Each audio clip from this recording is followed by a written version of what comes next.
बोलिए श्री कृष्ण भगवान की जय। प्रिय भक्तों, श्री कृष्ण जन्माष्टमी की ढेरों शुभकामनाएं। कहते हैं ना, जब अंधकार अपनी चरम सीमा पर पहुंच जाता है तब दिव्यता का जन्म होता है। और ऐसा ही कुछ हुआ मथुरा की कारागार में। मथुरा नगरी कंस के भय और आतंक से कांप रही थी। कंस अपनी क्रूरता के लिए विख्यात था। अपनी ही बहन देवकी और जीजा वासुदेव को अंधेरी कोठरी में बंद कर चुका था, क्योंकि उसकी कानों में गूंज रही थी वो आकाशवाणी, देवकी का 8वां पुत्र कंस का विनाश करेगा। इस भय में कंस ने देवकी के 7 संतानों को एक एक कर मार डाला। कंस के अत्याचार से मथुरा नगरी कांप उठी थी, लेकिन इसके अत्याचार से देवकी वासुदेव का विश्वास कभी नहीं टूटा। और फिर आधी रात के गहरे अंधेरे में असंख्य ताले, जंजीर और पहरे के बावजूद प्रकट हुए स्वयं नारायण बालक श्री कृष्ण के रूप में। कारागार का अंधकार दिव्य प्रकाश में भर गया। तभी चमत्कार पे चमत्कार होने लगे। कारागार के ताले अपने आप खुल गए, पहरेदार गहरी नींद में सो गए। वासुदेव ने शिशु कृष्ण को टोकरी में रखा और निकल पड़े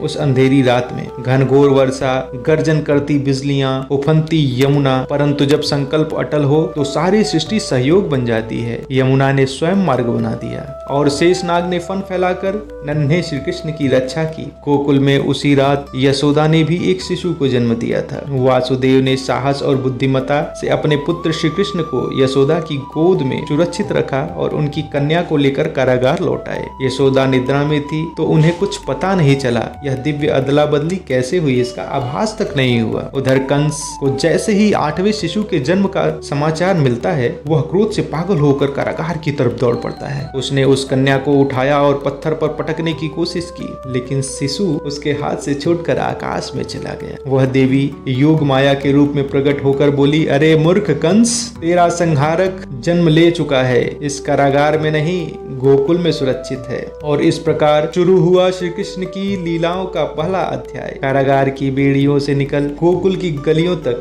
बालक श्री कृष्ण का कदम अत्याचार के अंत और धर्म की स्थापना की ओर बढ़े। और अंत में भगवान श्री कृष्ण ने कंस का वध किया और मथुरा की धरती को कंस के अत्याचार से मुक्त किया। बोलिए श्री कृष्ण भगवान की जय। जय जय श्री कृष्ण, जय श्री लड्डू गोपाल। प्रिय भक्तों, अगर आपको यह कहानी अच्छी लगी हो तो चैनल को सब्सक्राइब करना ना भूलें। धन्यवाद।